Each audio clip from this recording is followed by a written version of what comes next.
Assalamualaikum warahmatullahi wabarakatuh. Selamat malam para jamaah sekalian dimanapun anda berada. Ar-Rabbani Media Center menyapa anda di malam hari ini dalam acara Tuan Guru Menjawab.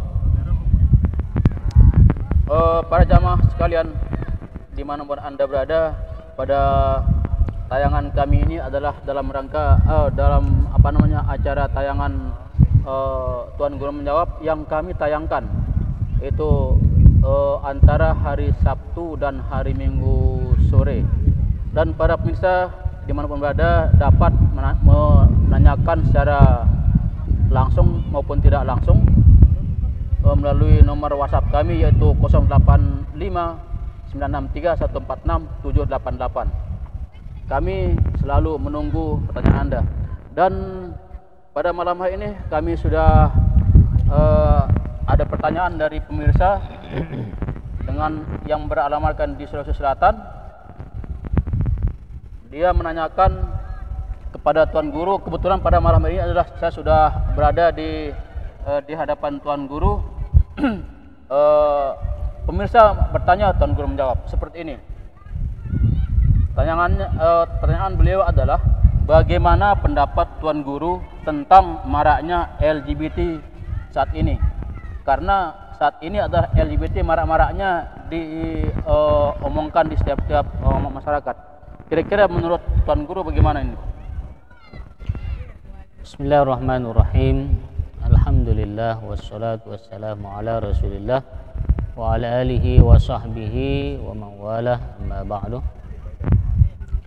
Pertama, saya menyampaikan alhamdulillah wa syukurillah, walaupun dalam suasana kita liburan, kita rihlah, kita santai di tengah gili, tapi masih tim media menyempatkan diri membahas perkara-perkara agama yang memang sering kita mendengar kasus yang ditanyakan ini.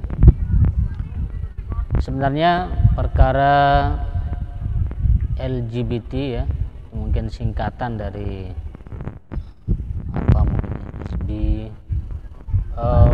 perkawinan sama jenis. Ya, perkawinan atau satu jenis. Perkara ini bukan perkara baru di dalam agama. Perkara ini adalah perkara yang sudah lama yang kita dengar dan kita pelajari di dalam agama kita, yaitu kaum Luti kalau di dalam bahasa Arabnya. Kenapa dikatakan Luti, yaitu lesbi ataupun sejenis? Karena itu mengikuti kaumnya Nabi Lut. Makanya kaum yang mengikuti perbuatan-perbuatan dosa seperti LGBT ini disebut dengan Luti, atau perbuatannya disebut dengan liwat, artinya sejenis itu, liwat. Kaumnya Nabi Lut. Maka secara hukum pun pandangan agama sudah jelas ya, perkara ini, bahwa secara dalil Allah Subhanahu wa taala mengharamkan, jangankan melakukan perkara itu, bahkan mendekati hal-hal yang berbau unsur ya, kepada perzinahan itu sudah dilarang. Allah tegaskan, wala taqrabu zina, jangan mendekati zina. Maka secara hukum perbuatan itu terlarang, haram berdasarkan dalil-dalil di dalam agama kita.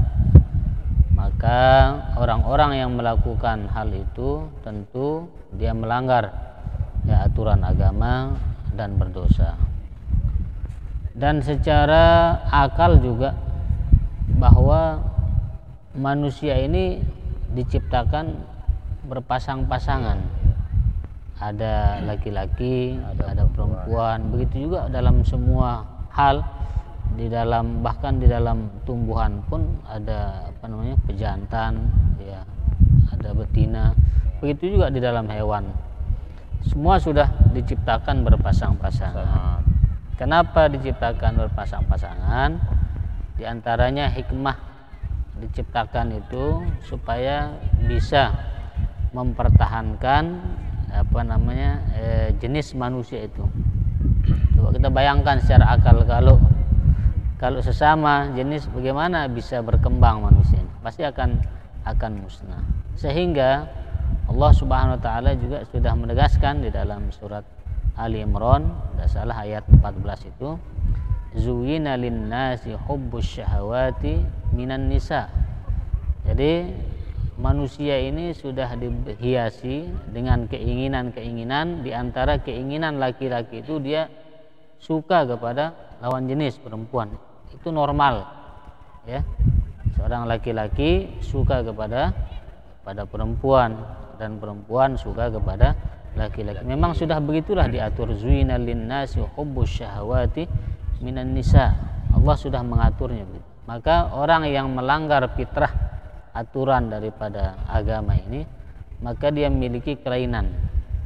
Sehingga orang-orang yang seperti ini, kalau di dalam hukum Islam, di samping dia mendapatkan laknat dari Allah Subhanahu wa taala, yang kedua, kalau hukum Islamnya ditegakkan, mereka para pelaku dan orang yang menjadi, artinya pelaku ini kan dua pihak,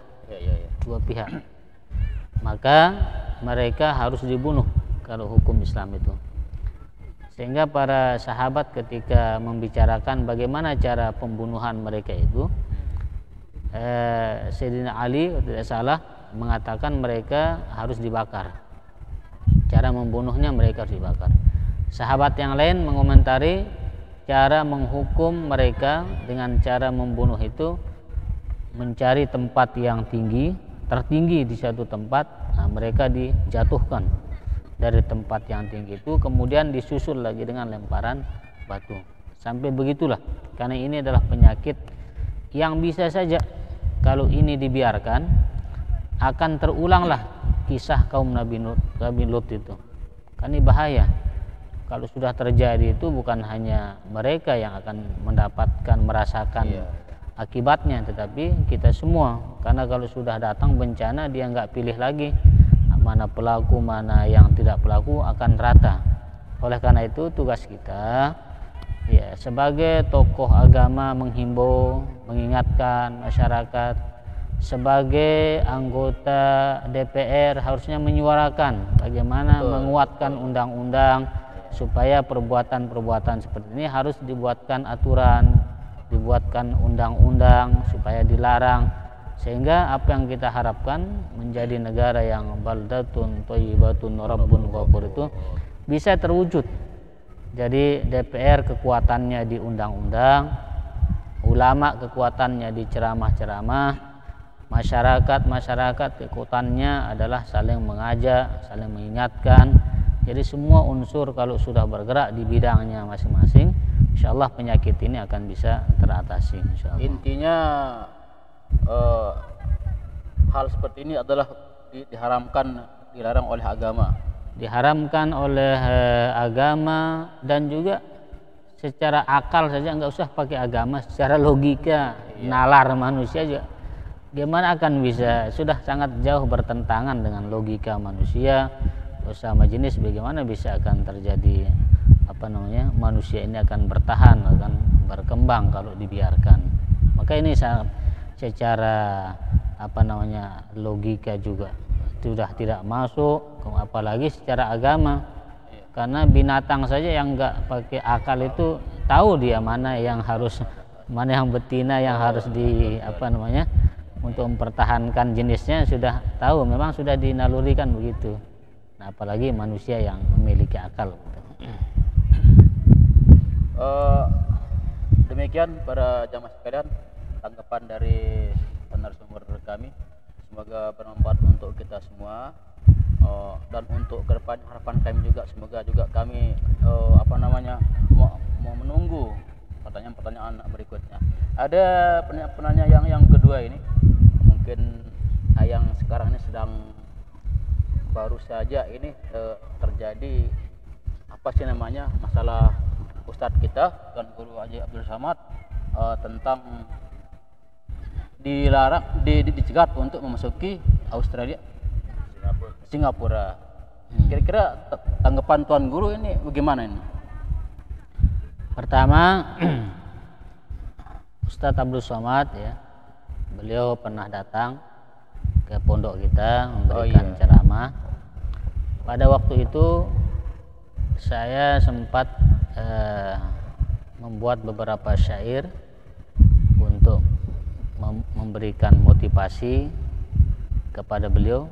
Kalau tidak salah di syair terakhir ya, saya katakan kepada beliau, aqulu ya Ustaz Abdul Somad sir ilal amam la tubali lakal fida ya Ustaz Abdul Somadi. Tidak salah syairnya begitu saya buat. Artinya apa? Terus melangkah Ustaz Abdul Somad, jangan pedulikan apapun, karena sungguhnya hal-hal seperti itu memang sudah menjadi hal yang biasa bagi seorang pendakwah, bagi seorang orang yang mengajak kepada kebaikan itu.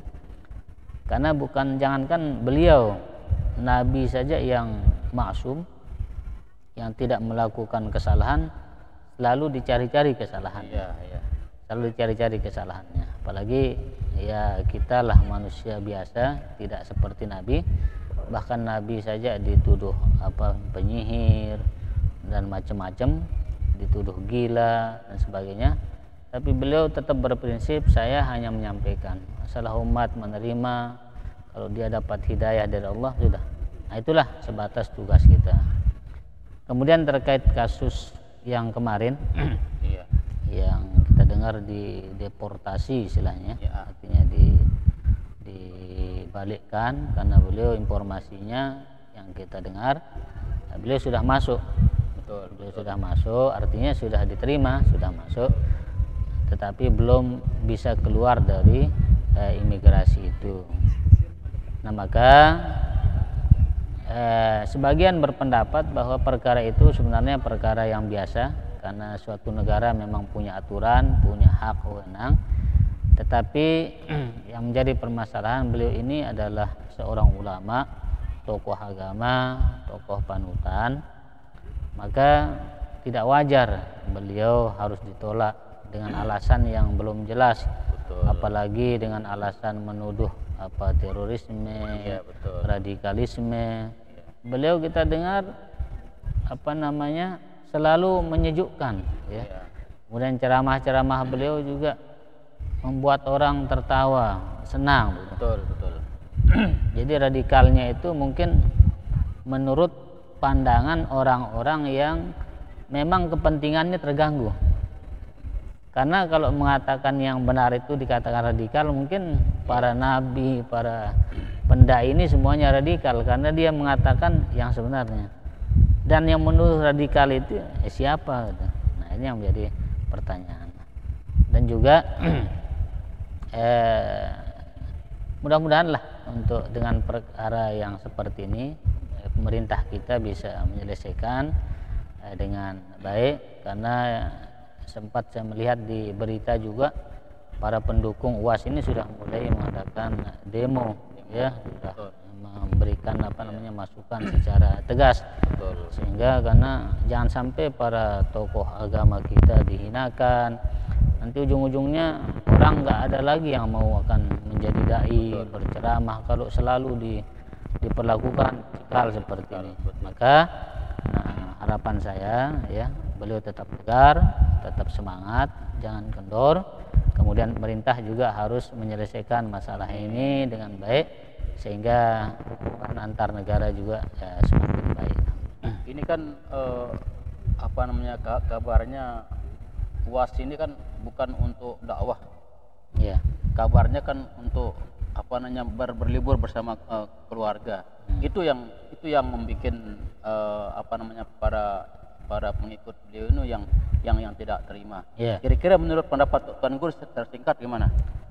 Apalagi kan tujuannya tidak dakwah, dan juga ya warga pemerintah ya, pemerintah atau bagian imigrasi, alasan yang kuat itu belum ditemukan. Kalau beliau pergi dakwah, mungkin alasannya karena dakwahnya keras menurut mereka. Ya. Tapi ini kan tidak dakwah. Beliau hanya jalan-jalan 1 malam, nginap 2 hari di sana, dan juga membawa keluarga, membawa anak kecil, tidak membawa pasukan, tidak membawa senjata. Jadi tidak wajar. Tidak wajar. Betul. Memang mungkin tidak tahu juga. Saya juga pernah ke Singapura bersama teman.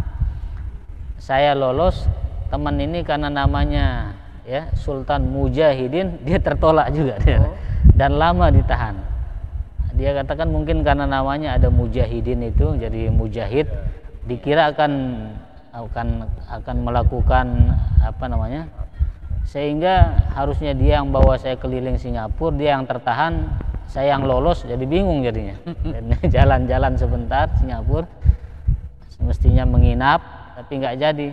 Saya langsung pesan tiket dan balik ke Malaysia waktu itu. Jadi memang begitulah ya, kita hormati aturan negara masing-masing, tapi kalau sekelas ulama yang tidak ada catatan kriminal, kejahatan, ya janganlah diperlakukan seperti itu. Kalaupun ada kesalahan, tolong diperjelas. Ya, sebelum keberangkatan mereka diberikan apa namanya penjelasan. Jangan sudah sampai sudah terima, itulah ini kesannya kurang bagus. Betul. Baik, terima kasih. Kayaknya seperti hanya itu juga pertanyaan dari para jamaah sekalian. Semoga bermanfaat untuk kita semua dan para jamaah di mana Anda berada. Semoga juga dengan penjelasan Tuan Guru kita tadi bisa apa namanya mendorong kita untuk merubah sikap kita kepada masyarakat, negara maupun bangsa. Demikian wawancara kami dengan Tuan Guru. Sebentar, ada pertanyaan dari sebentar, ada pertanyaan katanya dari salah satu pemirsa kita. Silakan.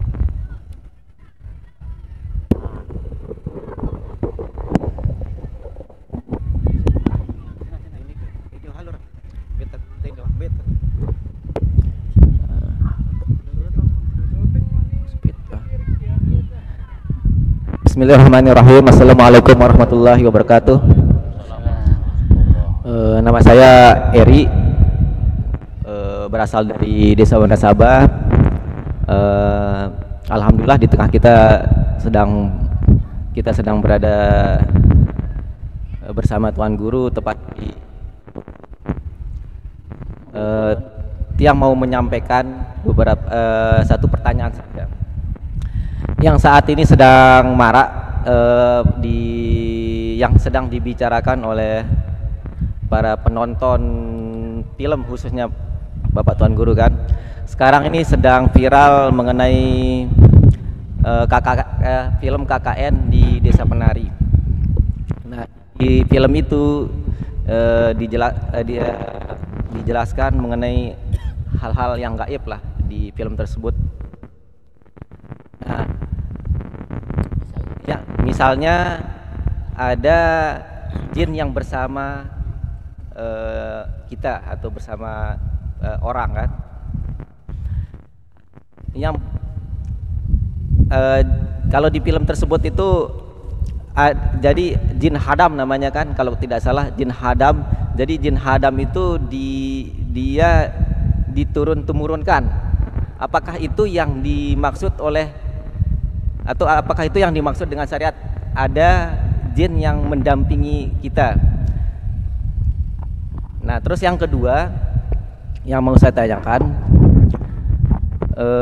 di dalam film tersebut juga Bapak Tuan Guru, ketika orang mungkin salah memasuki area tertentu, bisa dikatakan entah keramat atau banyak penunggunya lah. Nah, kalau kita salah memasuki suatu tempat, jadi hal-hal yang mistis atau yang tidak masuk akal, contohnya dalam keadaan tidur, jadi makhluk tersebut katanya roh kita tuh diambil diambil, diajak bermain. Nah, tapi roh itu susah kembali lagi ke raganya, Pak, Bapak Tuan Guru. Apakah memang itu hanya mitos saja atau memang benar-benar terjadi? Nah, sementara di film itu berdasarkan fakta atau berdasarkan pengalaman seorang KKN di tahun 1995, ada dua mahasiswa meninggal, dibawa dari desa itu ke rumahnya di kota dalam keadaan tidak sadar, dan menurut pengakuan dari kiai lah, jasadnya tidak bisa kembali. Seandainya pun dipaksa kembali, dia akan meninggal. Mungkin cukup itu yang perlu saya tanyakan, yang ya perlu, mudah-mudahan bisa terjawab. Ya, bisa. Sekian, assalamualaikum warahmatullahi wabarakatuh. Bagaimana Pak Tuan Guru? Pertanyaan pertama ya. Tentang jin. Kenapa dikatakan jin? Karena memang tidak nampak, sehingga bayi yang belum nampak dikatakan janin. Terambil dari kata itu juga, jin, janin itu sesuatu yang tidak nampak, jin. Maka sesuatu yang tidak nampak menurut kita itulah perkara gaib istilahnya. Artinya yang tidak nampak, perkara gaib. Perkara gaib ini hanya cukup diyakini dengan hati. Banyak, bukan hanya jin, malaikat, ya. Kemudian banyak perkara yang gaib itu. Surga, neraka, siksa kubur, itu perkara tentang perkara gaib. Kemudian apakah jin ini ada yang membersamai kita? Syekh Fauzi Abu Zaid, ya, pernah menjelaskan, salah seorang guru kami, bahwa setiap manusia ini diberikan 20 ya malaikat, 20 malaikat. Jadi tugas-tugas malaikat ini macam-macam, namanya, yang ada yang menjaga kita, ada yang mencatat amal kebaikan kita, keburukan. Nah, yang jelas kita dibersamai oleh 20 malaikat. Nah, maka jin ini ya termasuk bangsa yang memang awal-awalnya dulu menempati bumi ini, ya, karena mereka selalu membuat kerusakan, sehingga Allah mengganti penduduk bumi ini dengan manusia inilah sebagai khalifah, dan mereka disingkirkan di tempat-tempat yang bukit, gunung, mereka tinggal di situ, jin-jin ini, sehingga ada tempat-tempat angker itu memang ya ditempati oleh jin-jin itu. Maka kalau kita masuk di tempat-tempat yang belum pernah kita ke sana, mungkin ada makhluk-makhluk jin itu, ya kita berdoa, baca bismillah, bismillahilladzi la yadurruhu ma'asmihi syai'un fil ardi wa la fis sama'. Itu bisa kita baca, bisa Allahumma adkhilna mudkhala sidqin wa akhrijna mukhrija sidqin. Bisa baca bismillah tawakkaltu 'ala Allah, dan sebagainya.